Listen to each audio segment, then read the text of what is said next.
Good afternoon, students. Welcome back to our English session of today. We might have watched one or two classes. Right. Hope you had your lunch and you are a little sleepy. Right. Just get up and listen. It is a story like only, so you'll be a little interested to listen. Before that, I will tell you one story. That a small story, which a small incident from these people, which will help you to improve yourself, right? And I told once that Abraham Lincoln was working in a house of a paneer, a very rich man, for to compensate the amount of a book that I told you once. Similarly, another one incident happens in his life. That is, once he got a book from his close friend. His close friend it is. Previously, he got it from his neighbor. Now he got a book from his close friend. And after reading, he just missed the book. He don't know where he has kept it, where he lost it. Anyway, the book is missing. So there was a guilty conscience in his mind. He was feeling very sorry for his action. So with a guilty consciousness, with a guilty feeling, he approached his friend and told him that you has lost the book somewhere. I couldn't make out where I lost it. The friend casually he said, "It's no problem, no problem. If you get it, you bring. Otherwise, no need. You just leave it." But that guilt, no, guilt is with it.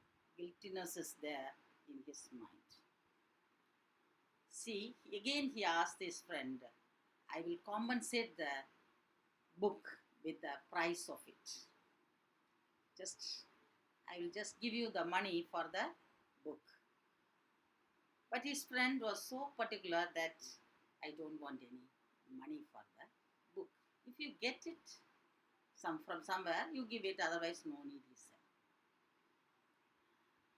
But his mind, there is something is pricking in his mind when he see his, whenever he sees his friend, that I have not given the book back to him. That thought is there, pricking his mind very often. So one day, he again asked, "If you are refusing to get the money from me, you just allot some work to me. I am ready to do it to compensate the money for the book." For that, that friend said, "No need, no need." But his consciousness has not given way for it. So what he did is, he went to his field and worked half day in his field, in his friend's field, to compensate the amount of the book. And after that, he has a great relief from his mind, in his mind, that he has given back the book. At least for the amount of the book, he has worked in his field to compensate his guilt. Right? So this type of this character, that is, we should not be a trouble to anyone. We should not be a burden to anyone. Just because of us, somebody else should not be affected. This attitude, all this Abraham Lincoln always had in his mind. Right? Now let us come back to our lesson. So these two children, especially the younger one, asked the other to drop him in Polta, which is around 30 kilometers from Verona. And every day, they said, every day we used to go to this Polta in our hired bicycle. And the author, by hearing this, he said, I had already told Luigi he might have the Sunday off in page number 3, second, third paragraph. I had already told Luigi he might have the Sunday off. Usually, I don't have driver on Sunday. I gave off to him. However, I answered, I will drive you out myself. I will take you myself. I will be the driver on that day, tomorrow. There was a pause. There was a little silence. Both this side, from both the sides, they did not talk anything. They were quiet. Niccolo was glaring at his younger brother in vexation. Vexation in anger, annoyance. With an annoying face, he is looking at him. I told you not to get any help from him, but you asked for it. See, he has no driver. Why you are troubling him? So, with that attitude, he is looking at his brother in annoyance, in an hate, in an anger, not anger. It is, see, you, I have not told you not to. I told him we don't want any help, but now you ask the help. See, he has no driver. That attitude. It won't be any trouble. We could not think of troubling you, sir. Again they said. See, we never thought to trouble you. See, we could see the character of these two small children in this. Not to be a burden to anyone. Should not trouble anyone unnecessarily. This character these two children had. We could not think of troubling you, sir. These are the words of the boys. It won't be any trouble. For that, A.J. Cronin said, it is not a trouble. He bit his lip. Then, in a rather put-out tone, he said, very well. It is not a trouble. Okay, very well. I will come tomorrow. Then, following afternoon, we drove to a tiny village set high upon the hillside. Tiny village, a small village.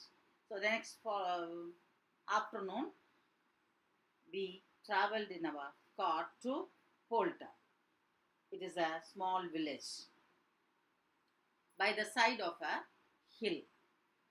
I imagined that our destinations would be some humble dwellings. So as I was driving, I thought that the destination of these two boys will be a small, humble dwelling, living place, a small house maybe. But directed by Jacopo, we drew up at a large red-roofed villa surrounded by a high stone wall. To my surprise, Jacopo directed me to a very big bungalow, a red-roofed house, villa, just like a palace it is, surrounded by a very high stone wall. I could scarcely believe my eyes, and before I could recover breath, my two passengers had leaped from the car. I was looking in wonder. I was really astonished to see that these two boys have such a big house. The other thought that that is their dwelling place, their home actually. But since it is very big, with a very good stone wall around the home, he was really astonished, surprised. And before coming back from this surprise, these boys jumped out of the car, and they started to move. We shall not be long, sir. Perhaps only an hour. We will be back within 1 hour, sir. You have to wait for 1 hour, please. Maybe you would be kind to go to a cafe in the village for a drink. You may feel bored to stay here for 1 hour. You can just go to a nearby cafe and have a cup of tea, coffee house, coffee. They disappeared beyond the corner of the wall. They did not wait for an answer. You be here, sir. We'll be back within an hour. And they just rode towards that home. They went into the and they were crossing a long distance through the wall. After a few minutes, I followed. I found a grilled side entrance and determinedly rang the bell. So, after a few minutes, I thought The boys asked him to go to the nearby cafe and have a cup of coffee. But I thought, where these children are going? What is the purpose behind this? Because so many times he asked them so many questions, but they did not reveal the identity of it. They did not reveal him why these people are working, these two boys are working from morning till late. When he asked, you are not spending much on food, you are not spending much on dress, they did not say any answer. He asked, do you have a plan to go to America? They said, we have a plan, but now we have some business here. But they did not reveal at any place what is the purpose behind it. Now also they asked the author to stand in one place or to have a cup of coffee for 1 hour, for to wait for 1 hour in that place. But this author automatically has a curiosity to know what is wrong with this boys. What is the problem of this boys?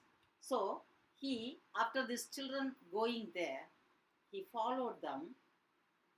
He found a grilled side entrance, a small gate, grilled gate, and determinedly, purposely, he rang the bell of that entrance. A pleasant looking woman with a steel rimmed spectacles appeared. One lady with a steel rimmed specs reaches that place, answered the call of the bell. I blinked as I saw that she was dressed in a white uniform of a trained nurse. By seeing her appearance, I could make out that she is a nurse. I just brought two small boys here. The other told the nurse that I came along with the two boys who have just come here. Ah, yes, her face lit up. When the author says that I came along with these two boys, the nurse's face became bright. She opened the door to admit me. She opened the door and said, yes, come. Nicola and Jacopo, I will take you up. You came with the boys, Nicola and Jacopo? Yes, come. I will take you there. She led me through a cool, tiled vestibule into a hospital. She took me to the cool, tiled lobby of a hospital, veranda of a hospital. For hospital, the villa had become. So that is not their home.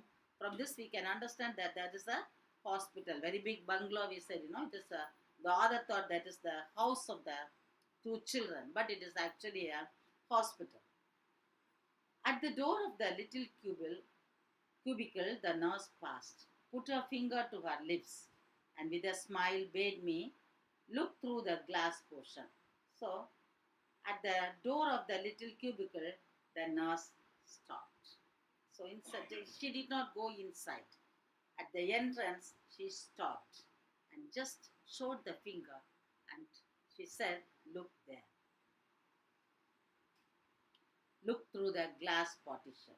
The two boys were seated at the bedside of a girl of about 20 who propped up on pillows, wearing a pretty lace jacket, was listening to their chatter, her eyes soft and tender. So that the other could see these two boys sitting along with a young, beautiful girl wearing a pretty lace jacket, and she was sitting on the cot, propping up on pillows, and they were talking very, very lovingly, affectionately. The other could see these three people there. He do not know who this girl is. The nurse showed that other to look there. One could see at a glance her resemblance to her brothers. So this girl just resembles these two boys. So from that we could understand that maybe that is their sister. A vase of wild flowers stood on her table beside a dish of fruit and several books. And flower vase is there. By the side of it, in a dish, there some fruits are kept, and several books are there by the side of that bed. Won't you go in? The nurse murmured. The nurse thought that this is the person who came along with that. Since the children are very quick, this man will be coming slowly maybe. That is why she asked, won't you go in? Are you not going in? The nurse murmured, Lucia will be pleased to see you. So that girl will be pleased. Lucia is the name of the sister. Lucia will be pleased, very happy to see you there. So you also go and join that meeting, conversation. I shook my head and turned away. I said, no, I'm not going in. I felt I could not bear to intrude upon this happy family party. I feel that I should not interfere in their personal affair. They were very happily, jovially talking with one another. It is a very happy family party. There, it is not correct on my part to thrust my nose in. But at the foot of the staircase, I drew up and begged her to tell me all she know about these boys. So I don't want to go there, but you do one favor to me, do a favor to me that what do you know about these children? Just tell me. He was standing behind the staircase, by the side of the staircase, and asking the girl, that nurse, to tell about these two boys. And now the nurse is going to say about the history of the boys, right? What they are, how they have come here, all these things, right? Now I'll ask you one question. Who did the narrator meet at the outskirts of Verona? The narrator met two little boys selling strawberries at the outskirts of Verona. Why did the driver not approve of the narrator buying fruits from the boys? The driver is not approved of the narrator buying fruits because the boys look shabby and the fruits are not that quality also, right? That is what. Then that foreign words and the meaning of that words which I have taken in that interaction session, that also may come for that test.